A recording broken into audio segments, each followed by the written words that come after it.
This is Prep Test 156, Section 3, Passage number 1. This is a law passage about the tension between two things we want from the legal system. The difficulty level, I would say, is medium, and this is not a hard read, but the author hides a strong opinion inside what looks like a balanced discussion, and that's where students get burned. This is a passage where the author makes an argument. The author is setting up two competing demands we place on the law, then picks a winner. The main point here is that formalism can't deliver real justice in an unequal society, so we should abandon it altogether. Let me walk you through how this moves. The passage opens by naming the problem. We want two things from the law, and they pull in opposite directions. That is the whole engine of this passage. Everything after this is the author working through which one wins. The first demand is formalism. The author lays out what that means. A system built on rules, applied the same way to everyone, blind to who you are or what you own. And notice how good this sounds. It's rational, it's coherent, it's consistent. The passage makes formalism feel like the obviously right answer. And I want you to hold on to that feeling because the author is going to use it against you. Because then comes on the other hand, and that phrase is your signal. The passage pivots to the second demand, what the author calls substantive justice. That means outcomes that are actually fair, not just processes that checked all the boxes. And here's what matters. The author doesn't just describe this demand, they start arguing for it. Because look at the language here. A legal system that only follows rules speaks little to the substance of justice. That is not a neutral observation. That's the author telling you formalism alone isn't enough. Now, here's a detail most students blow right past. The author uses the word imperative twice in this passage, once for formalism, once for substantive justice. And both demands get called essential. Both get the same weight at first.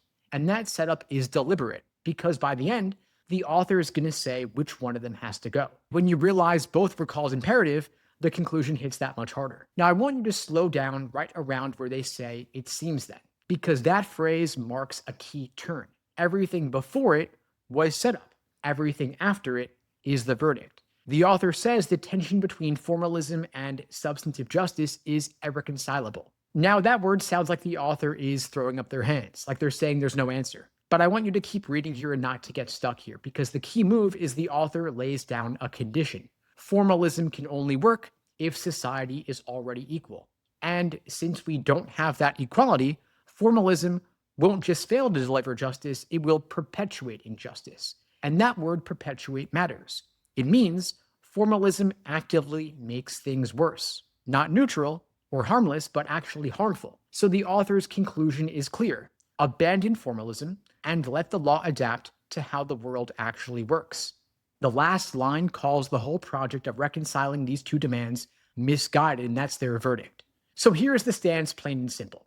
The author thinks formalism sounds good on paper, but fails in practice because society is not equal. Substantive justice is what matters, and if formalism gets in the way, cut it loose. So the main trap is reading this passage as balanced, and that's an easy trap to fall into. The author spends real time building up formalism. They describe it carefully and fairly, so students walk away thinking the author respects both sides equally. But balance in the description does not mean balance in the conclusion. The author lands hard against formalism, and so if you pick an answer that says the author is weighing two valid approaches, you're wrong. And this will show up on main point questions where the trap answer will describe the tension without the resolution. It'll show up on attitude questions, for example, where the trap answer will say the author is undecided or even-handed. And it could show up in function questions about the opening section. The formalism description sets up the rejection, not to endorse it. So before you hit the questions, I want you to check yourself on these. First, what specific condition does the author say would need to exist for formalism to work? Second, why does the author spend so much time making formalism sound appealing if they're going to reject it? And third, what is the difference between procedural justice and substantive justice as the author uses those terms? For pacing, you're going to want to read the opening description of formalism at normal speed. And then when you hit the phrase, on the other hand, that's when you slow down, because that's where the author's opinion starts coming through. And then read the final section starting with the phrase, it seems then, very carefully, because the conclusion is stronger than most students expect from a passage that starts off so even-handedly.